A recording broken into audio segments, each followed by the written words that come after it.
Communiquer avec le VACOG. Bonjour les amis et bienvenue dans les secrets de Chronos. Je suis Thierry Doriot, ton coach en organisation et l'auteur de la méthode Chronos qui booste ta productivité. Aujourd'hui, nous allons voir comment gagner du temps en utilisant le VACOG. Mais avant ça, laisse-moi te dire que tu peux t'abonner à la chaîne en cliquant en dessous. C'est le meilleur moyen de recevoir toutes les vidéos directement dans ta boîte mail. La communication fait partie intégrante de notre vie. Dans la sphère professionnelle comme privée, elle est au cœur de toutes nos interactions. Mais n'as-tu jamais remarqué que parfois, quand tu t'adresses à une personne, celle-ci ne semble pas vraiment t'écouter. Elle t'entend, mais tu as vraiment l'impression qu'elle ne t'écoute pas véritablement. C'est comme s'il y avait un filtre qui vous empêche d'être sur la même longueur d'onde, comme si elle était ailleurs. D'ailleurs, tu as l'impression de parler dans le vide. Je suis sûr que tu as déjà vécu cette situation. C'est agaçant et tu as le sentiment de perdre un temps précieux.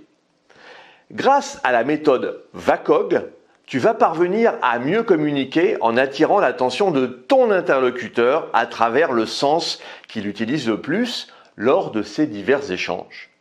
L'idée est de se synchroniser sur son principal canal prédominant à l'aide de mots spécifiques. Ainsi, ce sera plus fort pour lui et il sera contraint de te prêter attention et d'enregistrer les informations que tu vas lui transmettre. C'est absolument pas une technique de manipulation, c'est bien plus subtil que ça. Nos 5 sens sont mis à contribution quand nous communiquons. En effet, nous avons besoin de sentir, de voir, d'écouter, de toucher et de goûter. Chaque sens peut nous permettre de mieux apprécier une situation et d'avoir la bonne façon de réagir en fonction de ton environnement. C'est pourquoi, quand on veut bien communiquer, il faut maîtriser ces 5 sens. Plus tu vas être en osmose avec les lieux, les personnes, les odeurs, les sensations, et plus tu vas gagner du temps et doper ton efficacité. Pour bien communiquer en utilisant le modèle VACOG, V comme visuel, A comme auditif, K comme kinesthésique, O comme olfactif et G comme gustatif, voici quelques conseils. Premièrement, observer et adapter. Observe attentivement la personne avec qui tu communiques afin de déterminer son style préférentiel parmi les différents canaux sensoriels. Certaines personnes ont une préférence visuelle, d'autres plus auditive ou kinesthésique. En adaptant ta communication à leur style préférentiel, tu maximises l'impact de ton message. En 2, utiliser le langage approprié. Pour communiquer efficacement avec une méthode visuelle, utilise des mots et des expressions qui évoquent des images et des couleurs. Utilise des termes tels que voir, regarder ou montrer. Pour une personne auditive, privilégie le langage verbal riche en termes sonores et à des expressions liées à l'écoute. Privilégie des expressions comme écouter, entendre ou ça résonne. Pour les personnes kinesthésiques, utilise un langage qui décrit des sensations et des expériences physiques. Utilise des mots et des phrases liés au toucher, comme sentir, avoir une sensation ou mettre la main sur. En 3, utiliser des supports visuels.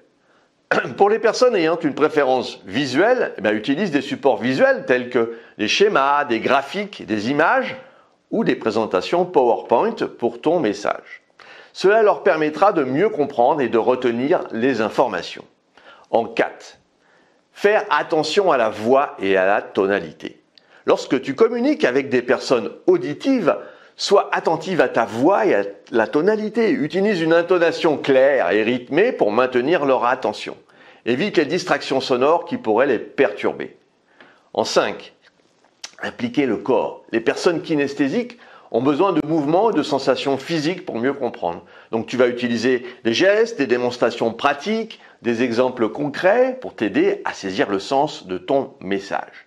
En 6, utiliser des exemples concrets. Les exemples concrets permettent de rendre ton message plus concret et tangible, ce qui est particulièrement efficace pour les personnes kinesthésiques. Donc tu vas utiliser des histoires, des anecdotes ou des expériences vécues pour illustrer tes propos. En 7, s'adapter à l'environnement. Tiens compte de l'environnement dans lequel tu communiques. Par exemple, si tu es dans un endroit parfumé, tu peux utiliser des références olfactives pour renforcer ton message. Si tu es dans un contexte où la nourriture est présente, tu peux utiliser des métaphores gustatives pour faciliter la compréhension. Il est important de noter que chaque personne est unique et peut avoir des préférences sensorielles mixtes. Et donc l'observation et l'adaptation sont essentielles pour communiquer efficacement en utilisant le VACOG. En 8, identifier les préférences sensorielles. Eh bien, tu vas observer attentivement les indices verbaux et non verbaux de ton interlocuteur pour déterminer quel canal sensoriel il privilégie. Certaines personnes sont plus sensibles aux informations visuelles, d'autres aux informations auditives, et d'autres encore ont tenté les expériences kinesthésiques. En 9, être attentif aux signaux non verbaux. Alors les signaux non verbaux tels que le langage corporel, les expressions faciales et les gestes sont essentiels pour communiquer efficacement. Alors sois attentif à ces signaux et ajuste ton propre comportement en conséquence. Si tu remarques que ton interlocuteur adopte un langage corporel ou des gestes particuliers, essaye de les imiter subtilement pour établir une connexion plus forte. En 10, encourager l'interaction. Eh bien, tu vas impliquer ton interlocuteur dans la communication. Tu poses des questions, tu sollicites son feedback et tu l'encourages à exprimer ses pensées et ses sentiments. Cela renforcera l'engagement et favorisera une meilleure compréhension mutuelle. Il est important de noter que le modèle VACOG est une simplification de la communication humaine et que chaque individu peut avoir des préférences et des styles de communication uniques. Il est donc recommandé d'observer attentivement et d'adapter ton approche en fonction des besoins et des signaux de ton interlocuteur. Si tu as apprécié cette vidéo et tu penses qu'elle pourrait aider d'autres personnes, mets un pouce bleu et partage ce contenu. Pour te focaliser sur tes actions, il est nécessaire de prendre du recul. C'est ce que je te propose de mettre en place avec toi en t'offrant un coaching d'une demi-heure. Si tu en as ras-le-bol d'être toujours dans l'urgence, nous pouvons travailler sur ton organisation et ta gestion du temps. Définissons ensemble les prochaines actions à mener. Si tu veux aller plus loin dans la gestion de ton temps. Et pour te remercier d'avoir suivi cette vidéo, j'ai mis à ta disposition un challenge, un défi de 5 jours pour mieux gérer ton agenda. Alors retrouve-moi sur le site internet www.lessecretsdechronos.com.